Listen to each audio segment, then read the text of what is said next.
Next one we're going to take a look at is Myers Park at South Meck. Now this could be a really good game. This is a rival game between these two schools. These to play in conference. Now with the realignment, this is a non-conference game, but the schools are very close to each other and they're big-time rivals. The key for Myers Park in this one, you got to control that South Meck defensive line. They gave Independence trouble week 1, and they obviously gave Rocky River trouble in week 2. If you control their defensive line, you can make some plays against their secondary.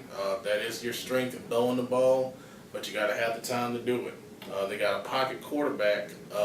He can get out the pocket a little bit and make things, but he's not a dual threat guy. So you got to give him time to make some plays and get those receivers, and running back Jaquavion Alexander make some plays in the run game as well. The key for South Meck, I think you got to find offensive balance. Now this is going to be interesting.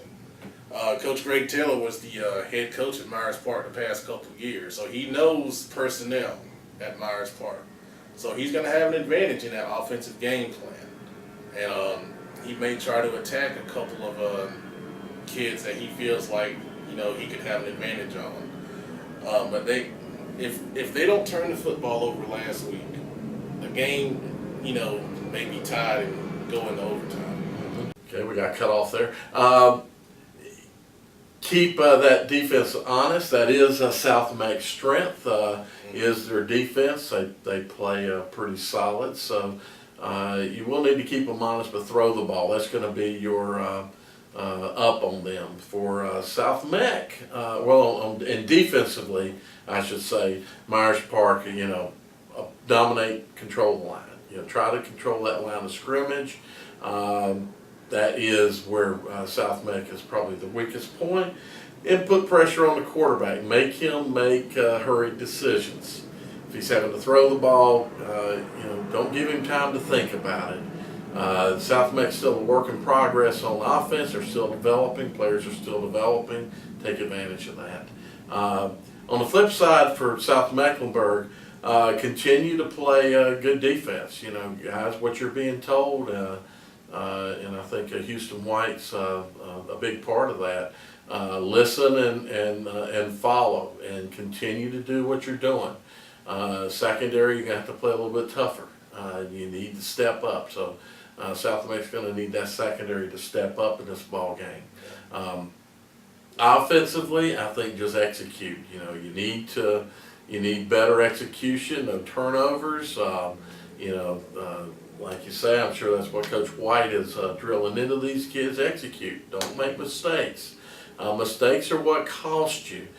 Mistakes cost you more than the other team being better in many situations. It's just the dumb, stupid mistakes that you make, from fumbles to missing blocking assignments. The guy might be bigger than you, but if you at least follow your assignment, you'll slow him down. Do those things, and your offense has a better opportunity of scoring. So I think it's just execution. Just execute better. There's no particular point. You can throw against Myers Park. You can run against Myers Park, but they're big across that front line. You're gonna have to get a little bit of play out of your offensive line. All right. Last game we'll take a look at in this segment will be North Meck going down to East Meck. And interesting little game here. I think the key for North Meck against East Meck here, I think you're going to have to establish the run. East Meck runs a 3-3 stack defense, and in that defense you got to have a big nose guard.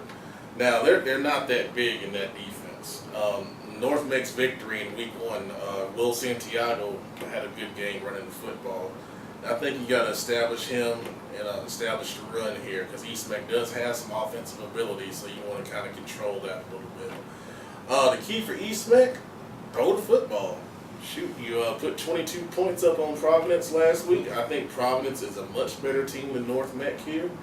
And you did it by throwing the ball. I believe you had over 300 yards passing and a couple touchdown passes. That's a good job. North Meck obviously gave up 42 to Independence. Now, Independence has some trouble throwing the ball against North Meck.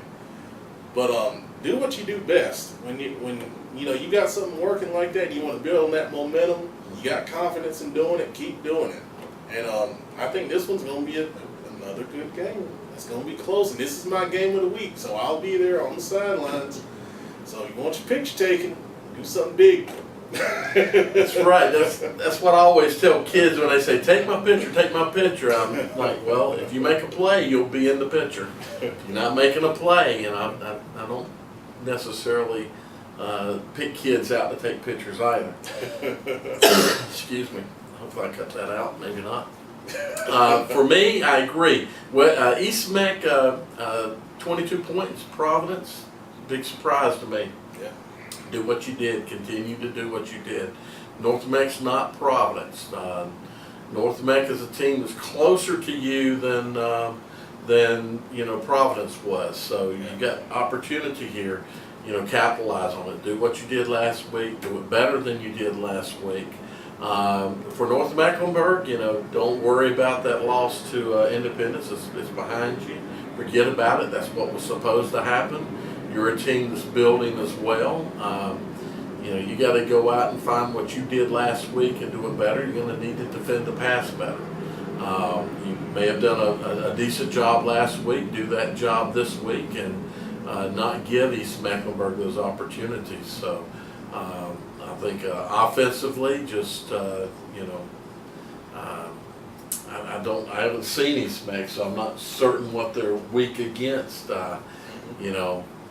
So I can't say. I would think run, control the ball. East has typically in the past been pretty strong. Having a good defensive line. You say they run a 3-3. Yeah, they're running a 3-3 stack. So you should have some opportunities to run the ball. Run the gaps. Linemen make your blocks and keep that second level off. But really, that's really all I can say on that. I think really East Meck's got an opportunity to pick up a win here. Yeah. North Meck does too. So. All right, that's what we think about these games. Stay tuned. We got more coming.